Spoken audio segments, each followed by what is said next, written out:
Boa tarde, amigos.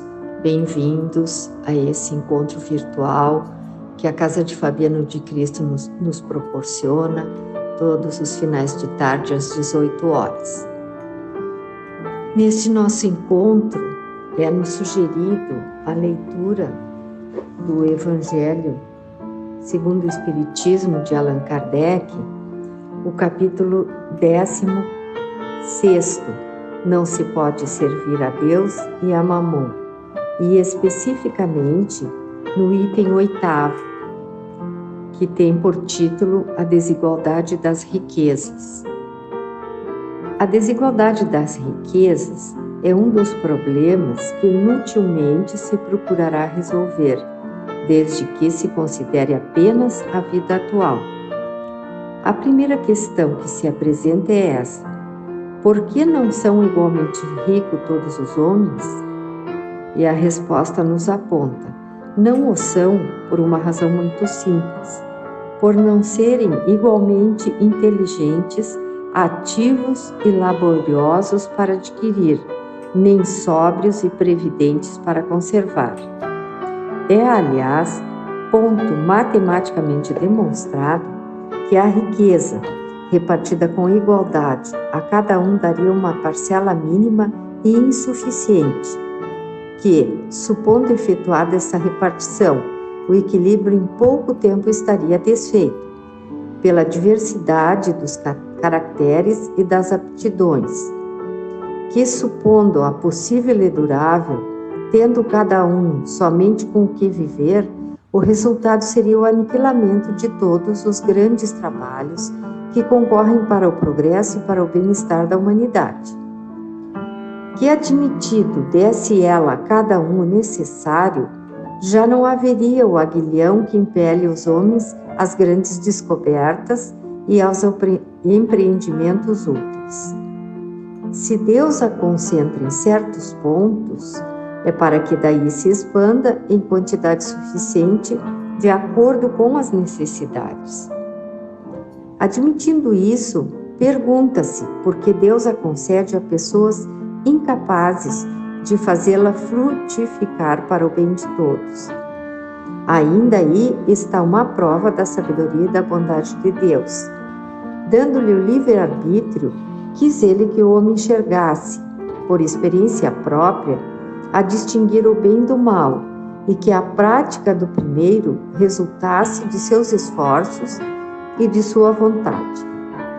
Não deve o homem ser conduzido fatalmente ao bem, nem ao mal, sem o que não mais fora senão instrumento passivo e irresponsável como os animais. A riqueza é um meio de o experimentar moralmente, mas como ao mesmo tempo é poderoso meio de ação para o progresso. Não quer Deus que ela permaneça longo tempo improdutiva, pelo que incessantemente a desloca. Cada um tem de possuí-la para se exercitar em utilizá-la e demonstrar que uso sabe fazer dela. Sendo, no entanto, materialmente impossível que todas a possuam ao mesmo tempo, e acontecendo, além disso, que se todos a possuíssem, ninguém trabalharia, com o que o melhoramento do planeta ficaria comprometido. Cada um a possui por sua vez. Assim, um que não a tem hoje, já a teve ou terá noutra experiência. Outro que agora a tem, talvez não a tenha amanhã. Há ricos e pobres, porque sendo Deus justo como é, a cada um prescreve trabalhar a seu turno.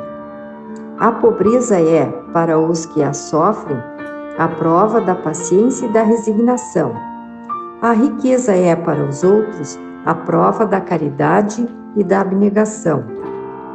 Deploram-se, com razão, o péssimo uso que alguns fazem das suas riquezas, as ignóbeis paixões que a cobiça provoca, e pergunta-se: Deus será justo dando-as a tais criaturas?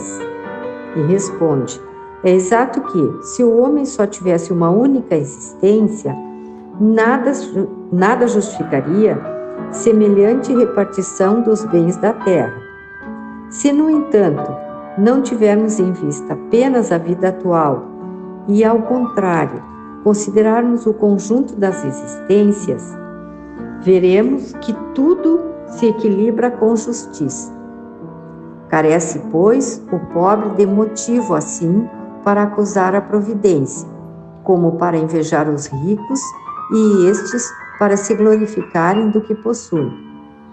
Se abusam, não será com decretos ou leis suntuárias que se remediará o mal.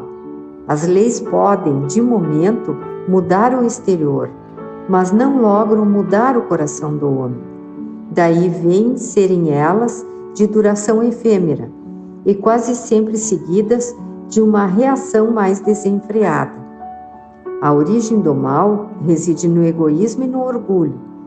Os abusos de toda espécie cessarão quando os homens se regerem pela lei da caridade.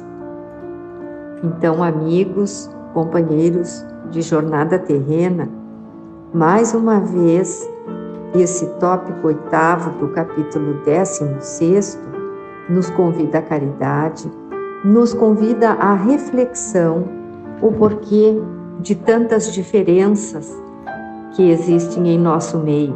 Tomemos nossa cidade como exemplo.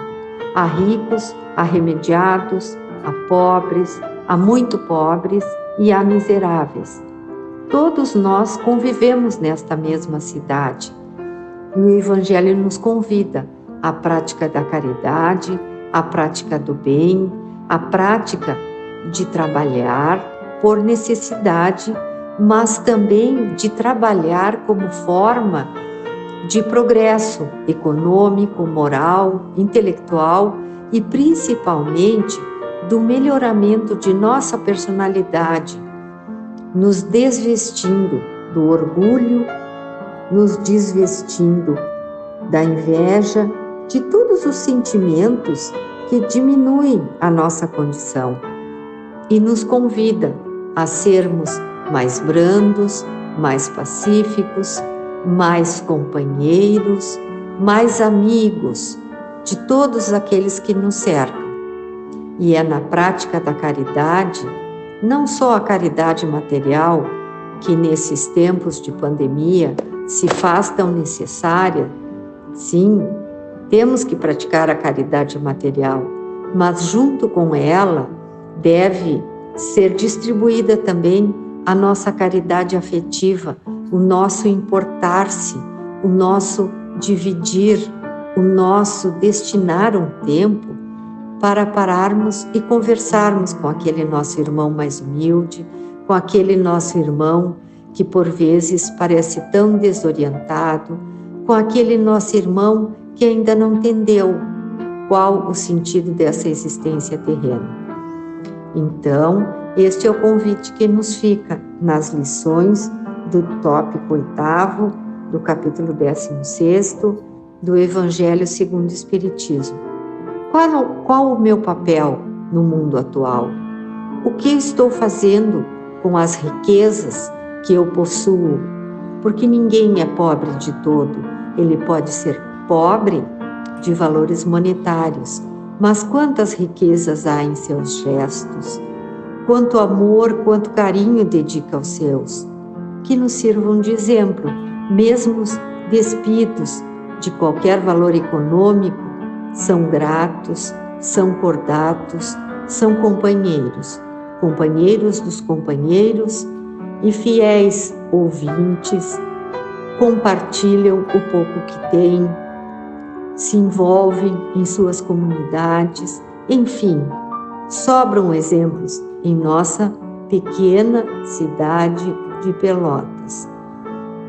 Basta sair à noite, aos fins de semana, pela manhã ou próximo ao meio-dia, para vermos inúmeros exemplos de caridade material, mas alcançada com muita valorização daquele que a recebe, de forma que ele receba e não seja humilhado, de que ele receba e agradeça e se reconforte com aquele donativo que recebeu, com aquele alimento, com aquele material de higiene, que é entregue sim para que eles tenham uma melhor condição pessoal, para que eles se sintam valorizados, que recebem não apenas aquela refeição, mas recebem uma sobremesa, recebem um carinho, um agrado, recebem um convite à melhoria física, mas principalmente a melhoria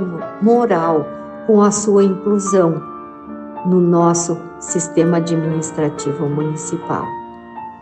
Então, com todas essas lições, com todos esses convites que Kardec nos traz, por este item 8º do capítulo 16º, meditemos um pouco qual o nosso papel, qual a nossa atividade, como eu administro meus bens, como eu administro meu tempo, como eu administro minha vida, com quem eu reparto o meu tempo, a minha disponibilidade e o meu conhecimento. E que Fabiano de Cristo, este grande pensador da humanidade, doente, adoecida, possa continuar a nos orientar, hoje e sempre. Que assim seja.